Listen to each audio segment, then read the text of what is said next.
Daily. Taste the Daily. Bangladesh విద్యార్థి నేత హాది హత్య కేసులో బిగ్ ట్విస్ట్ చోటు చేసుకుంది. ఈ హత్య కేసులో ప్రధాన నిందితుడిగా పోలీసులు చెప్తున్న ఫైసల్ కరీం మసూద్ ఓ వీడియో రిలీజ్ చేసి బాంబు పేల్చాడు. తాను ప్రస్తుతం దుబాయ్లో ఉన్నానని అందులో తేల్చి చెప్పాడు. దీంతో కాల్పుల తర్వాత హంతకులు భారత్లో తలదాచుకున్నారన్న ప్రచారం అవాస్తవమని తేలింది. హాదీని కాల్చిన తర్వాత ఫైసల్ కరీం మసూద్, ఆలంగీర్ షేక్లు భారత్లో ఆశ్రయం పొందారన్న ప్రచారంతో అక్కడి హిందువులే టార్గెట్గా దాడులు జరుగుతున్నాయి. కాగా హాదీ హత్యకు తనకు ఎలాంటి సంబంధం లేదని ఫైసల్ కరీం తేల్చి చెప్పాడు. తనకు హాదీకి మధ్య వ్యాపార లావాదేవీలే తప్ప ఎలాంటి కక్షలు లేవన్నాడు. ఫైసల్ విడుదల చేసిన ఈ వీడియోతో కేసు విచారణ మరో మలుపు తిరిగింది. ఇదే విషయంపై అనాలిసిస్ చేద్దాం. Yes Bharat. So 2-3 important developments Bangladesh సంబంధించి. ఒకటి, ఇప్పుడు అతను ఎవరైతే ఉస్మాన్ హాదీ హత్య కేసులో ఉన్న వ్యక్తి భారతదేశంలో ఆశ్రయం పొందుతున్నాడన్న ఒక అప్రహెన్షన్ బంగ్లాదేశీలో ఉంది. అందుకని హిందువుల మీద వాళ్ళు దాడులు చేయడం ఇవన్నీ ఉంది. దాని మీద అతనే క్లారిటీ ఇచ్చాడు. రెండవది, బేగం ఖలీదా జియా 2 సార్లు బంగ్లాదేశ్ అధినేతగా ఉన్న మహిళ చనిపోయారు. ఆమె క్యాన్సర్తో బాధపడుతున్నారు. ఆమె కుమారుడు రెహమాన్ మొన్న వస్తే కనుక చాలా లక్షలాది మంది బంగ్లాదేశ్ ప్రజలు స్వాగతం పలికారు. సో భారతదేశం అంటే మనతో సరే ఈ ఇష్యూస్ ఎట్లా ఉన్నా సరే విదేశాంగ శాఖ మంత్రి జయశంకర్ ఆమె అంత్యక్రియలకు కూడా అటెండ్ అయ్యేందుకు వెళ్ళారు. ప్రస్తుతం ఆయన ఢాకాలోనే ఉన్నారు. మూడవ డెవలప్మెంట్ ఏంటంటే, నిన్న మరొక హిందువును కాల్చి చంపారు. పేరు బజేంద్ర విశ్వాస్. ఆయన ఒక చోట పనిచేస్తూ ఉంటారు. తోటి కొలిగే పనిచేస్తున్న దగ్గర నోమన్ మియా అనే కొలిగే అతని ముందు చంపే ముందు ఏం చెప్పారంటే, షెలై షూట్ అని అడిగాడట ఆ బజేంద్ర దాస్ని. ఈ చంపిన వ్యక్తి నోమాన్ మియా థైస్ వైపు షెలై షూట్ అని చెప్తే ఏదో జోక్ అనుకున్నాడట, కానీ నిజంగానే షూట్ చేసి అక్కడ నుంచి పారిపోయినట్ట. అంతకుముందు వాళ్ళిద్దరి మధ్య గొడవ లేదు, ఏం లేదట. ఎందుకు చంపారో ఏందో తెలియదు. అది సుల్తానా స్వెటర్స్ ఫ్యాక్టరీలో పనిచేస్తున్న వ్యక్తి. డిసెంబర్ 29 అంటే మొన్న రాత్రి జరిగింది ఇన్సిడెంటు. ఈ బజేంద్ర బిశ్వాస్ అనే వ్యక్తి బంగ్లాదేశ్ సంబంధించిన రక్షణ భద్రతా బలగాల్లో పనిచేస్తూ ఉంటాడు. సో అతన్ని ఈ నోమాన్ మియా అనే వ్యక్తి కాల్చి చంపాడు. వెంటనే అరెస్ట్ చేశారు. అసలు కారణం ఏంటో కూడా తెలియట్లేదు. మాట్లాడదాం. మనతో పాటు మామిడి గిరిధర్ గారు కూడా జాయిన్ అవుతున్నారు.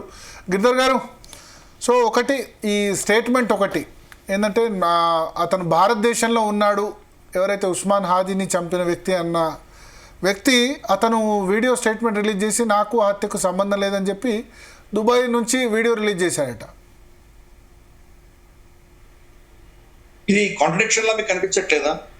ఒక సైడ్ ఏమో హంతకుడు అంటున్నారు, రెండో సైడ్ ఏమో అతను ఇచ్చిన స్టేట్మెంట్ నాకేం సంబంధం లేదు అంటున్నాడు.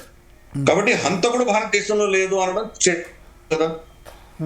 హంతకుడు అని వాళ్ళు భావిస్తున్న వ్యక్తి,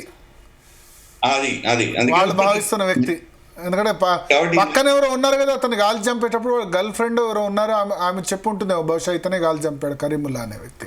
అది తెలియదు. అన్ని పోలీస్ ఇన్వెస్టిగేషన్ లో చెప్పేంత వరకు ఇవన్నీ స్పెక్యులేషన్. ఇప్పుడు అతనే చంపుండొచ్చు కూడా, మనకు తెలియదు. అతని నేను చంపలేదు అంటున్నాడు, అందుకని ఇవన్నీ మ్యాటర్ ఆఫ్ స్పెక్యులేషన్. రెండవ విషయం, ఎవరు చంపుండొచ్చు? మీరు మీ ఉద్దేశంలో ఎవరు చంపుండొచ్చు? వాళ్ళు మొదలు అనుకున్నారు రా రీసెర్చ్ అండ్ అనాలిసిస్ వింగ్ చేసింది ఈ మర్డర్ అని కూడా అనుకునే వాళ్ళు ఉన్నారు. ఆ నేరేటివ్ కోసమే పాకిస్తాన్ ప్రయత్నం చేస్తాం. దీంట్లో యాక్చువల్గా బంగ్లాదేశ్ పోలీసే స్వయాన చెప్పింది అతను దేశం వదిలి వెళ్ళలేదు, ఇక్కడే ఎక్కడో ఉన్నాడు అని వాళ్ళే స్టేట్మెంట్ ఇచ్చారు. రెండు, హాదీ తమ్ముడు స్వయాన్ని ఏం చెప్పాడంటే మహమ్మద్ యూనిసే దీనికి కారణము, మహమ్మద్ యూనిసే నా అన్నను చంపాడు అని చెప్పి అతను కూడా స్టేట్మెంట్ ఇచ్చాడు. సో ఈ 2 విషయాలు మనం గుర్తుపెట్టుకోవాలి. మూడవది, మీరు అడిగిన దానికి ఎవరు చంపుండొచ్చు అంటే కనుక రా చేసింది, భారతదేశం చేసింది అని నేరేటివ్ బిల్డ్ చేస్తే ఎన్నికల్లో భారత వ్యతిరేకత, హిందూ వ్యతిరేకత గణనీయంగా పెరుగుతుంది అని చెప్పేసి ఏ శక్తులు అయితే అది కోరుకుంటున్నాయో అవి చేశారో మనకు అర్థమవుతుంది. ఒక సీనియర్ జర్నలిస్ట్, బంగ్లాదేశ్ లో ఉన్న ఒక సీనియర్ జర్నలిస్ట్, అతను ఇచ్చిన స్టేట్మెంట్ ఏంటంటే, అతన్ని చంపినటువంటి వ్యక్తులు మన పాకిస్తానీ ఎంబసీలో ఫస్ట్ ఫ్లోర్ లో ఉన్నారు అని చెప్పి అతను స్టేట్మెంట్ ఇచ్చాడు. స్టేట్మెంట్ ఇస్తే కనుక దానికి ఇంతవరకు పాకిస్తాన్ డినై చేయదు. అది తప్పు, ఇది అటువంటిది ఏమీ లేదు అని వాళ్ళు చెప్పలేదు. బంగ్లాదేశ్ ప్రభుత్వం కూడా దాన్ని డినై చేయలేదు. ఎవరు దాని గురించి ఇన్ఫాక్ట్ ఏమన్నాడంటే కనుక వీళ్ళు కనుక మా దగ్గర లేడు అని వాళ్ళు చెప్తే ఫర్దర్ ఎవిడెన్స్ ఇస్తాను నేను అని కూడా చెప్పాడు. దగ్గర చాలా ఎవిడెన్స్ ఉంది అని చెప్తున్నాడు అతను. సో మనకు అన్ని డాట్స్ అన్ని కనెక్ట్ చేసి చూసుకుంటే తప్పకుండా పాకిస్తాన్ ISIA చేయించింది అన్నట్టు మనకు అనుమానాలు తప్పకుండా వస్తున్నాయి. అది ఈ ఘటన వల్ల లాభపడేది పాకిస్తాన్ నేరేటివ్, అందుకని చేయించారు మనకు అర్థమవుతుంది. అందుకని అతను ఒక హీరోగా చూపించడము ఇవన్నీ కూడాను. ఎందుకంటే ISI చేసినట్టు బంగ్లాదేశ్ ఇన్వెస్టిగేషన్ లో తేలితే డెఫినెట్ గా మళ్ళీ పాకిస్తాన్ బంగ్లాదేశ్ మధ్య కూడా ఇష్యూ అవుతుంది కదా. అది బయటికి ఆ రిపోర్ట్ ఎవరు రానిస్తారు? రానివ్వరు కదా. బంగ్లాదేశ్ అధికారికంగా కూడా రానివదా యూనిస్ అడ్మినిస్ట్రేషన్, లేకపోతే నెక్స్ట్ కొత్తగా ఎన్ని కాబోయే ప్రభుత్వము? ఎవరు ఎన్నికవుతారో మనకు తెలియదు కదా, వచ్చిన తర్వాత చూద్దాం. ప్రస్తుతానికి ఇప్పుడైతే కనుక యూనిస్ ప్రభుత్వం పాకిస్తాన్ కి ఏం మట్టంటకుండా చూసుకుంటుంది. పాకిస్తాన్ తోటి ఇన్ఫాక్ట్ ఒక రక్షణ ఒప్పందం కూడా చేసుకోవడానికి సిద్ధపడుతున్నాడు. ఎన్నుకోబడ్డటువంటి వ్యక్తి కాదు, అయినా కానీ అతను చాలా కీలకమైన నిర్ణయాలు తీసుకుంటున్నాడు పాకిస్తాన్ సంబంధించి. సో కాబట్టి మనకు తెలియదు, యూనిస్ ఉన్నంత వరకు మాత్రం సత్యం బయటికి రాదు. ఆ వ్యక్తి ఎవరో తెలియదు, భారతదేశమే చేసింది అన్నటువంటి ఒక నెరేటివ్ నే వాళ్ళు అలాగే పెంచి పోషిస్తుంటారు. వాళ్ళు పెద్ద మార్పు ఉండదు. వచ్చే ప్రభుత్వం ఏంటో మనకు తెలియదు. సంకీర్ణ ప్రభుత్వం వస్తుందో, నిజంగా ఫుల్ మెజారిటీ ఉంటుందో ఎవరు చెప్పగలరు? అది ఇప్పటి వరకు మనకు అనిపిస్తున్నటువంటి పరిస్థితుల్లో అయితే కనుక బహుశా ఒక సంకీర్ణ ప్రభుత్వం వచ్చేయడం అవకాశాలు ఎక్కువ ఉన్నాయి. దాంట్లో బిఎన్పి కీలక పాత్ర పోషించిన ఈ అల్ట్రా ఇస్లామిస్ట్ పార్టీల సమర్థన తీసుకొని అతను వస్తే మరి వాళ్ళు ఈ రిపోర్ట్ ని బయటికి అలో చేస్తారా? ఇవన్నీ పెద్ద ప్రశ్నలే. బహుశా జమాత్ కానీ, లేదా మనకి ఎన్సిపి కానీ, లేదా ఇటువంటి 2-3 పార్టీలు ఏవైతే చాలా భారత వ్యతిరేకంగా, హిందూ వ్యతిరేకంగా ఉన్నటువంటి కట్టర్ ఇస్లామిక్ పార్టీలు ఏవైతే ఉన్నాయో బహుశా వాళ్ళ సమర్థన తీసుకొని బిఎన్పి కూడా ప్రభుత్వాన్ని ఏర్పాటు చేయలేనటువంటి ఉండొచ్చు, మనకు తెలియదు. ఇదొక ఎత్తు. రెండవది అవామీ లీగ్ సంబంధించినటువంటి వ్యక్తులు వాళ్ళందరూ కూడా ఇండిపెండెంట్ గా కంటెస్ట్ చేసి వాళ్ళు మెజారిటీ రావచ్చు. వాళ్ళకి ఎవరు చెప్పగలరు? ఇవన్నీ చెప్పడం స్పెక్యులేటివ్. ఎందుకంటే పాకిస్తాన్ అలాగే జరిగింది కదా. PTIని బ్యాన్ చేసి వాళ్ళ ఫ్లాగ్ ని ఎవరు పెట్టుకొని, వాళ్ళ సింబల్ ని పెట్టుకొని ఎన్నికల్లో దిగకూడదు అని చెప్పి బ్యాన్ చేసినా కానీ కూడా మెజారిటీ వాళ్ళకే వచ్చింది.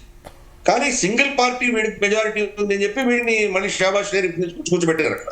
కాబట్టి ఇవన్నీ కూడా ఏంటంటే ప్రజలచే ఎన్నుకోబడ్డటువంటి వ్యక్తులు సత్తాలో ప్రభుత్వంలో ఉండకూడదు అని కొన్ని శక్తులు నిర్ణయించాయి. కాబట్టి ఈ ఎలక్షన్ కూడా ఫుల్ మ్యానిపులేట్ చేస్తుంది. ఎవరికి మెజారిటీ ఇవ్వరు. వాళ్ళని కంట్రోల్ చేయడానికి ఇటువంటి సంకీర్ణ ప్రభుత్వాల్లో వాళ్ళకి కావాల్సిన మనుషుల్ని, వాళ్ళకి కావాల్సిన పార్టీలు అక్కడ పెట్టుకుంటారు. కాబట్టి ఈ నేరేటివ్ జరుగుతున్నంత వరకు తప్పకుండా సత్యం బయటికి రాదు. ఈ విషయం మనం అర్థం చేసుకోవాలి. కానీ ఇండిపెండెంట్ జర్నలిస్ట్ బంగ్లాదేశ్ వ్యక్తి ఒక సీనియర్ జర్నలిస్ట్ చెప్పారు కాబట్టి దాంట్లో ఏదో కొంత వెయిట్ ఉన్నది మనకు అర్థమవుతోంది. పైపెచ్చి మనం చూస్తున్నాం ఎంత నేరేటివ్ కూడా ఎలా వాళ్ళు తీసుకెళ్లారో.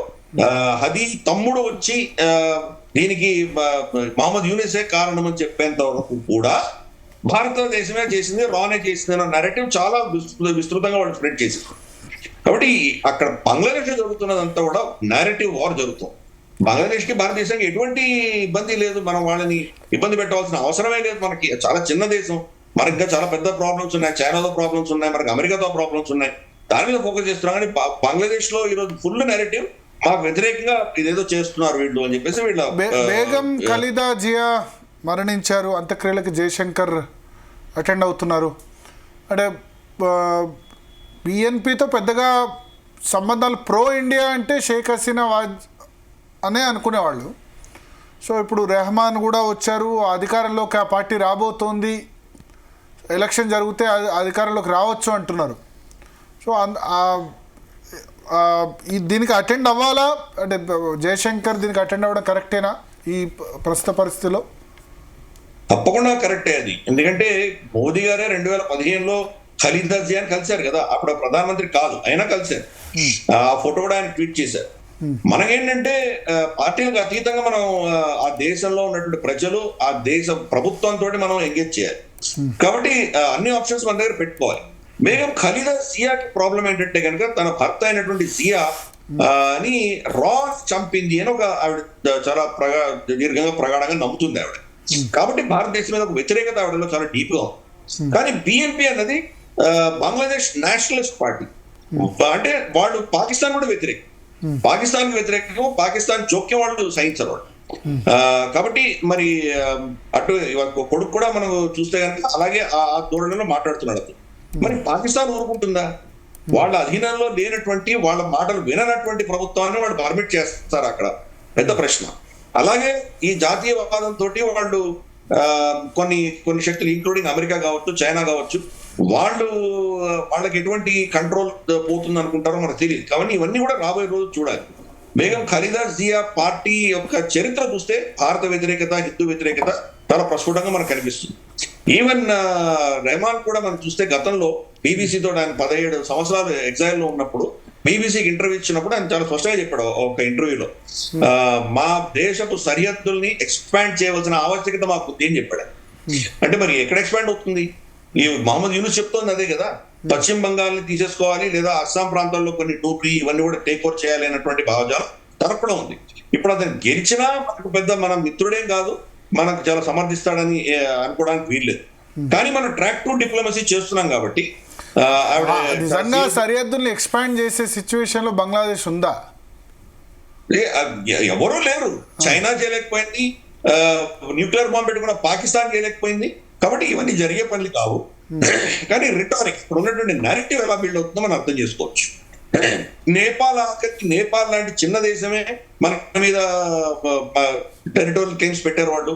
లిపు లేక్, లింపియదోరా, కాలాపాని ఇవన్నీ మావే అని చెప్పేసి వాళ్ళు పార్లమెంట్ రెజల్యూషన్ తీసుకొచ్చి వాళ్ళ ₹100 నోట్లలో దాని మ్యాప్ను మార్చి వాళ్ళు ప్రింట్ చేసుకుంటున్నారు. మరి కాబట్టి బంగ్లాదేశ్ చేసినా మనం ఆశ్చర్యపడక్కర్లేదు. డిప్లొమాటిక్ గా మనం ఏదో దాన్ని ఖండిస్తాం, ఏదో అంటాం, 4 స్టేట్మెంట్లు ఇస్తాం, కానీ అల్టిమేట్ గా బిజినెస్ చేయాల్సి వస్తుంది కదా. మన చుట్టుపక్కల ఉన్న నైబర్స్ మనం ఇగ్నోర్ చేయలేం. జాగ్రఫికల్ గా వాళ్ళతో కలిసి ఉన్నాం కాబట్టి ఎవరిని ఇగ్నోర్ చేయలేం. పాకిస్తాన్ కూడా మనం కొంతవరకు ఇగ్నోర్ చేశాం, కానీ తప్పదు, కొన్ని ఎమర్జెన్సీలు ఉంటాయి. అక్కడి నుంచి మనకు కొన్ని ఇన్ఫర్మేషన్ కావాల్సి వస్తుంది, లేదా మనకి ఇక్కడి నుంచి ఇవ్వాల్సి వస్తుంది. కొంత వ్యక్తులు కర్తార్పూర్ కూడా వెళ్తున్నారు. అలాగే మనకు వాటర్ డేటా మనం షేర్ చేయట్లేదు, ఇండస్ వాటర్ సంబంధించి. ఒక విపత్కరమైన పరిస్థితి వచ్చేప్పుడు మనం షేర్ చేసాం వాళ్ళకి, ఫ్లడ్స్ వస్తున్నాయి చూసుకోండి అని వార్నింగ్ కూడా ఇచ్చాం వాళ్ళకి. కాబట్టి ఎంతటి పరిస్థితుల్లో కూడా కొంత సంబంధాలు అనేవి ఉండి తీరుతాయి. కాబట్టి వాళ్ళు ఇటువంటి పిచ్చిపనులు చేసినా, తారిక్ రెహమాన్ అటువంటి చేసినా మనం ఏం చేయలేం. ఇప్పుడు నేపాల్తో మనం ఏమో తెగదెంపులు చేసుకున్నామా? వాళ్ళు క్లెయిమ్ పెట్టినందుకు సడన్ గా ఇన్ని రోజులు లేని 100 సంవత్సరాల తర్వాత సడన్ గా వాళ్ళు క్లెయిమ్ చేశారు. కాబట్టి ఇవి ఉంటాయి, కొన్ని సమస్యలు ఉన్నా కానీ కూడా మనం ముందుకు వెళ్లాల్సి వస్తుంది.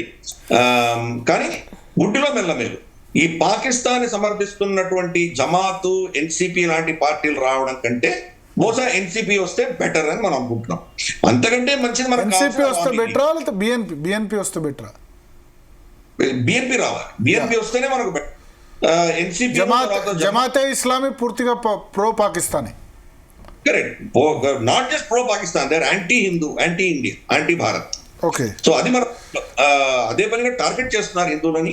అదే పనిగా మనకు భారత వ్యతిరేకమైన నేరేటివ్ వాళ్ళు ముందుకు తీసుకెళ్తున్నారు. ప్రతి చిన్నదానికి వాళ్ళు హిందువులని అక్కడ టార్గెట్ చేసి చంపడము, స్ట్రీట్ పవర్ అంతా వాళ్ళ దగ్గర ఉన్నది. గతంలో వాళ్ళకి ఎప్పుడు కూడా ఎన్నికల్లో పెద్దగా వాళ్ళకి సమర్థన లేదు. ఇప్పుడు కూడా వాళ్ళకి పెద్ద సమర్థన ఉంటుంది నేను అనుకోను. కానీ కొంత అవామీ లీగ్ని బ్యాన్ చేసినందుకు అవామీ లీగ్ ఓటర్లు అటో ఇటో స్ప్రెడ్ అవుతారు. వాళ్ళు బహుశా రెహమాన్ని గెలవకుండా ఉండాలి, బిఎన్పి రాకూడదు అన్న పరిస్థితుల్లో బహుశా ఈ పార్టీలు ఓట్లు వేసినా మనం ఆశ్చర్యపడక్కర్లేదు. సో ఎవరికి మెజారిటీ కాకుండా ఒక సంకీర్ణ ప్రభుత్వం ఏర్పడింది. బంగ్లాదేశ్ సోషలిస్ట్ పార్టీలో హిందూస్ ఉన్నారా? కొంత మెంబర్స్ గా అక్కడ సిగ్నిఫికెంట్ ఏమైనా ప్రజెన్స్ ఉందా? బిఎన్పిలో హిందువులు కూడా ఉన్నారా ఆ పార్టీలో? బిఎన్పీలో ఉన్నారు కొంతమంది, లేకపోలేదు. ఆఫ్ కోర్స్ మెజారిటీ అంతా కూడా అవామీ లీగ్ లో ఉండేవారు. బిఎన్పీలో కూడా కొంతమంది ఉన్నారు. ఎక్కడ కూడాను హిందువులు ఒక్కటే ఎన్ బ్లాక్ ఒకటే దగ్గర ఉంటారని చెప్పడానికి వీలదు. బిఎన్పీలో కూడా ఉన్నారు. మనకు ఈవెన్ కాశ్మీర్ లో కూడా చూస్తే కనుక మనకు మెహబూబా ముఫ్తీ పార్టీలో కూడా హిందువులు ఉన్నారు. సో కాబట్టి మనకు హిందువులు ఏ పార్టీ, ఎంఐఎంలో లేదా హిందువులు, మొత్తం ముస్లిం పేరే ఉన్నటువంటి పార్టీలు హిందువులు. అట్లా కాదు, అంటే షేక్ హసీనా పార్టీలోనే ఎక్కువ మంది హిందువులు అవామీ లీగ్ లోనే ఉండేవాళ్ళు అని చెప్పేవాళ్ళు కదా. అక్కడ స్టిల్ 1.3 crore పాపులేషన్ ఉంది, హిందూ పాపులేషన్. వాళ్ళు కూడా ఏదో దానికి పోటీ చేస్తారు కదా కొన్ని చోట్ల. తప్పకుండా ఉంటారు, వీళ్ళు కూడా ఉన్నారు. హిందువులు బిఎన్పీలో కూడా ఉన్నారు, చాలా తక్కువ సంఖ్యలో ఉన్నారు.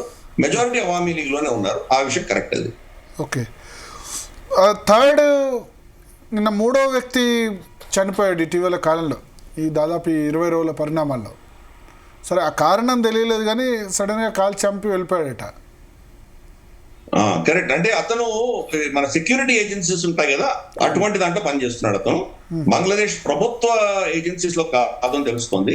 మామూలు మన సెక్యూరిటీ గ్రూప్ 4 ఇటువంటి సెక్యూరిటీ ఏజెన్సీస్ ఉంటాయి కదా, అవును. అటువంటిది ఆ టెక్స్టైల్ ఇండస్ట్రీని సెక్యూరిటీ అక్కడ ఉన్నటువంటి కాంట్రాక్ట్ ఎవరైతే ఉన్నారో ఆ సెక్యూరిటీ కంపెనీలో పనిచేస్తుండే అతను ఒక సెక్యూరిటీ గార్డ్ గా పనిచేశాడు. అతని మీద దాడి చేసింది. అంటే ప్రతి దాంట్లో హిందూ ముస్లిం యాంగిలే ఉందా లేదా అనేది మనకు నిర్దిష్టంగా మనం చెప్పలేము. పోలీస్ ఇన్వెస్టిగేషన్ తర్వాతే మనం కనుక్కోవాలి. వాళ్ళిద్దరి మధ్యలో ఏమైనా రైవలరీ ఉందా, వాళ్ళిద్దరి మధ్యలో ఏమైనా గొడవలు ఉన్నాయా, లేదా అది కాకతాళీయంగా పొరపాటున జరిగినటువంటి ఘటన తెలియదు మనకి. ఈవెన్ మనకు దాస్ ఎవరైతే అతన్ని తగలబెట్టారో అక్కడ మేమన్ సింగ్ లో, అతన్ని కూడా నాకు అక్కడ అంతర్గతంగా అక్కడ ఉన్నటువంటి కొన్ని సోర్సెస్ నాకు ఏం చెప్పాయంటే అది ల్యాండ్ జిహాద్, అతని భూమిని తీసుకోవడానికి క్యాప్చర్ చేయడానికి అని చెప్పి అతను చంపారు అని చెప్పేసి ఒక వర్షన్ విన్నాను నేను. అలాగే మనం గతంలో షేక్ హసీనా వెళ్ళిపోయిన తర్వాత చూసాం కొన్ని వందలాది మంది ప్రొఫెసర్లని టీచర్లని ఫోర్స్ఫుల్ గా వీళ్ళు వచ్చి రిజైన్ చేయించారు, వేసి వాళ్ళకు చెప్పులతో దండలు వేయడం ఇవన్నీ చేశారు. దాన్ని మనం అనొచ్చు, మనకు ఏమంటే ఎంప్లాయ్మెంట్ జాబ్ జిహాద్ అనొచ్చు మనం. కాబట్టి ఇటువంటివి చాలా జరుగుతున్నాయి హిందువుల పట్ల. చంపడం అల్టిమేట్, కానీ అంతకంటే ముందు కూడా చాలా జరుగుతున్నాయి. మరి ఆ విషయంలో ఇక్కడైనా అతని దగ్గర అప్పులు తీసుకుని అతను కట్టకుండా చంపాడా, అది వ్యక్తిగతమైన రైవలరీయా, లేదా ఒక మత ప్రేరితమైనటువంటి దృష్టితో చేశాడా, ఇవన్నీ కూడా పోలీస్ ఇన్వెస్టిగేట్ చేయాలి. పోలీస్ మరి సమయం ఉందా, వాళ్ళకి అంత శక్తి ఉందా, ఇవన్నీ కూడా పెద్ద ప్రశ్నలు. కానీ ఒక విషయం మాత్రం గ్యారంటీ, హిందువులు మాత్రం అసురక్షితంగా ఉన్నారు, భయంతో అరిచేతిలో పెట్టుకొని బతుకుతున్నారు అన్న విషయం మాత్రం గ్యారంటీ. అది కొత్త ప్రభుత్వం వచ్చినా ఎంత మారుతుందో మనం వేచి చూడాలి. వాళ్ళు షేక్ సెక్యూర్డ్ గా లేరు, అన్ఫార్చునేట్. బట్ మనం బహుశా భారతదేశం ఇంకా చాలా చేయాల్సిన అవసరం మనకు. ఓకే థ్యాంక్ యూ మామిడి గిరిధర్ గారు, మీ అమూల్యమైన సమయం జీ తెలుగు న్యూస్ కోసం ఇచ్చేందుకు. సో రెహానా థర్డ్ ఇన్సిడెంట్ ఇది, ఐసోలేటెడ్ కాదు, బట్ అక్కడ పోలీసులు ఏదో ఒక ఆత్మస్థైర్యాన్ని అయితే నింపాలి. మొదటి దీపు చంద్ర దాస్ సంబంధించి అయితే క్లియర్గా వేలాది మంది ఉన్నారు కాబట్టి దానికి సంబంధించిన వాళ్ళని అందరినీ కూడా వాళ్ళ కఠిన శిక్ష వేసే విధంగా చొరవ తీసుకోవాలి. సో బేగం ఖలీదా జియా చనిపోయారు, నెక్స్ట్ మంత్ ఎలక్షన్, ఇంకొక ఫిబ్రవరిలో ఎలక్షన్ ఉంది. సో అక్కడ జరుగుతోంది అంటే ఇప్పుడు జమాతే ఇస్లామీ తర్వాత ఎన్సిపి, అంటే అక్కడ ఎన్సిపి ఇక్కడ ఎన్సిపి కాదు, అక్కడ నేషనల్ సిటిజన్ పార్టీ అని ఉంది బంగ్లాదేశ్లో. అవి రెండు కలిపి జతగట్టాయి. వాటికి ప్లస్ బంగ్లాదేశ్ నేషనలిస్ట్ పార్టీ అంటే బేగం ఖలీదా జియా కుమారుడు రెహమాన్ ఎవరైతే మొన్న వచ్చారో, బ్రిటన్ నుంచి వచ్చారో, వాటి మధ్య పోరు జరగబోతోంది. మహమ్మద్ యూనిస్ అయితే ఎలక్షన్ ఎంతకాలం అయితే అంతకాలం వాయిదా వేద్దామని ఆయన ప్రయత్నం చేస్తున్నారు. ఇక షేక్ హసీనా అవామీ లీగ్ని అయితే పోటీ చేయకుండా నిషేధించారు. సో చూద్దాం, బంగ్లాదేశ్లో మళ్ళీ ప్రజాస్వామ్యం రావాలి, కొంత వాళ్ళు కళ్ళు తెరవాలి. భారతదేశమే వాళ్ళ దేశ ఏర్పాటుకు కోసం త్యాగం చేసింది, 3900 మంది మన సైనికులు ప్రాణత్యాగం చేశారన్నది అక్కడ ప్రజల్లో కూడా మళ్ళీ అటువంటి భావాలు రావాలి. యాంటీ ఇండియా కాకుండా ప్రో ఇండియా భావాలు రావాలని మనం కూడా కోరుకుందాం. ఓకే భరత్. సో ఇది వాల్టి DNA. Stay tune to Zee Telugu news.